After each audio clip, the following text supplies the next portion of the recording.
What do you think happens with the spacecraft that have run its course on space missions? They become litter. Mars is littered with 15,694 pounds of human trash from 50 years of robotic exploration. Also, a map of the Milky Way's graveyard has been revealed for the first time ever. NASA's Titan Dragonfly will land in a field of dunes and shattered ice, and much more. Let's get to it. First up, Mars is littered with 15,694 pounds of human trash from 50 years of robotic exploration. Humans have been exploring the surface of Mars for over 50 years, during which time nations have sent 18 human-made objects to Mars over 14 separate missions. Many of these missions are still ongoing, but over the decades that humans have ventured into Martian exploration, it's safe to say we've left behind a considerable amount of debris on the surface of Mars. The debris that has been left behind by humans comes from three main sources: inactive spacecraft, crashed spacecraft, and hardware that has been left behind. For example, on the 13th of June 2022, Perseverance rover spotted thermal blanket wedged between rocks about 1.25 miles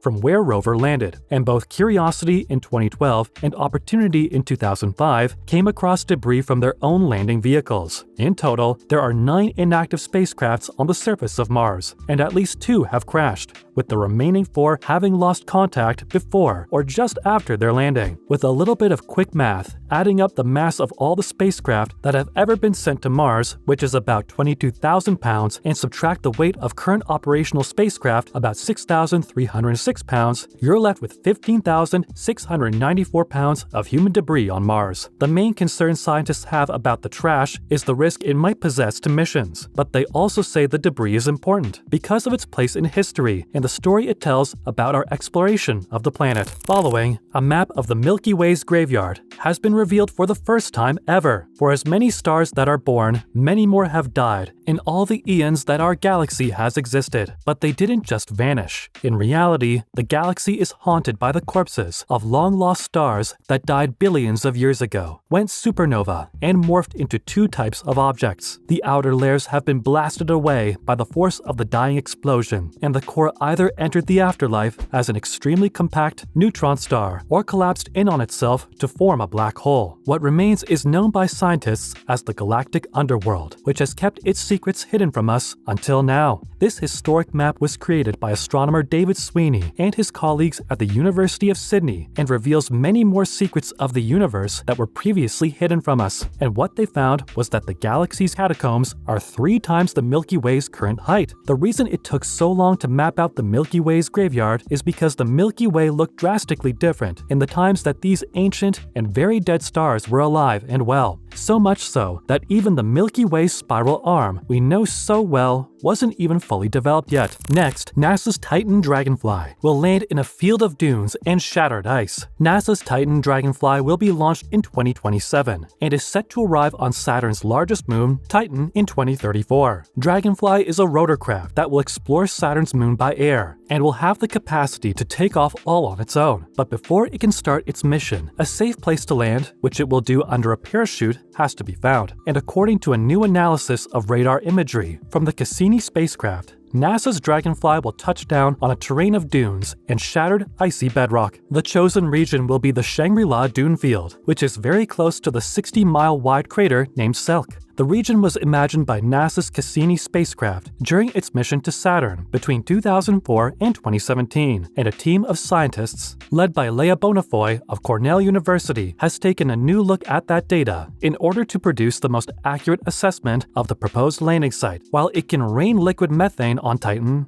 the environment looks more like a desert here on Earth, where there are dunes, some small mountains, and, of course, an impact crater. Cassini recently visited Titan and provided the scientists with new images, which will help further confirm that the right landing location has been chosen. Hold on, we aren't done here yet. Next, we're talking about the bones of a distant galaxy that have been revealed by the James Webb Telescope. New Juno pictures reveal more stunning glimpses of Jupiter's moon, Europa, and a massive dust storm is threatening NASA's InSight lander. Stay tuned if you want to know more. First up, the bones of a distant galaxy have been revealed by the James Webb Telescope.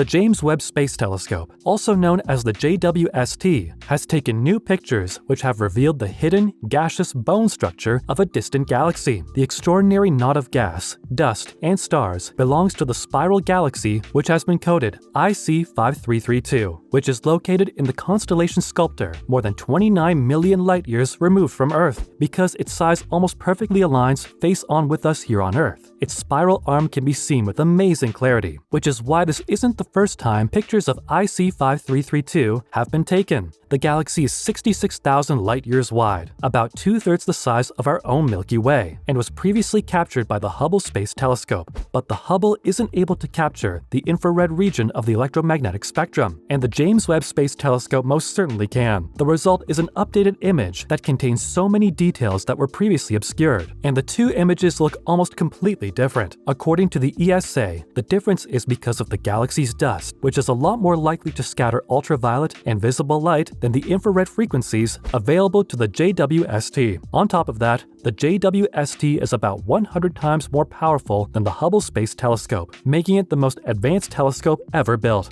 It took 6 months of painstaking setup and calibration, but the results are nothing less than breathtaking. Next, new Juno pictures reveal more stunning glimpses of Jupiter's moon Europa. During Juno's JunoCam probe, new images were taken of Jupiter's moon, Europa, on the 29th of September 2022. These images were then sent on to enthusiastic image processors. The images were taken during an image window that only lasted for a few minutes, and they include JunoCam's closest image of Europa, taken at an altitude of 945 miles above the surface of the moon. They show a region that has been named Anon Regio, which is known for what scientists have called chaotic terrain, a maze of ridges, grooves, and cracks, which scare Europa's icy surface. Bjorn Johnson was one of the citizen scientists who took to processing the pictures, which led to the revelation of numerous bright and dark troughs and previously unknown pits. Fernando Garcia Navarro took the opportunity to let his imagination run free as he processed the picture and turned the plain white and brown moon into a rather extravagant-looking psychedelic look. Juno's citizen scientists are a part of a global unified effort, which leads to both fresh perspectives and new insights, said Candy Hansen, lead co-investigator for the JunoCam camera at the Planetary Science Institute, which is located in Arizona, United States, in a statement. What do you think of the new pictures of Jupiter's moon, Europa? And lastly, a massive dust storm is threatening NASA's InSight lander. In November of 2018, NASA's InSight lander touched down on the western Elysium Planitia of Mars to study the red planet's structure and seismic activity. But because the lander relies on power gathered by its solar panels, and Mars is notoriously dusty,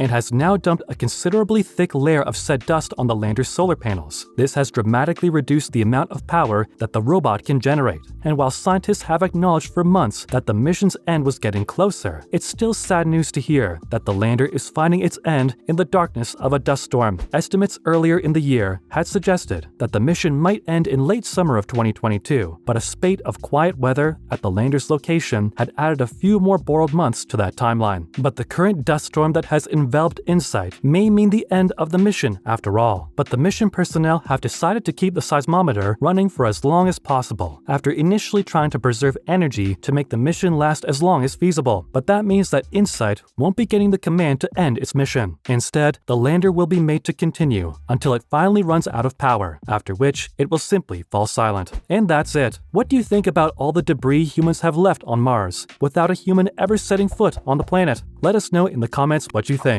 Thanks for watching.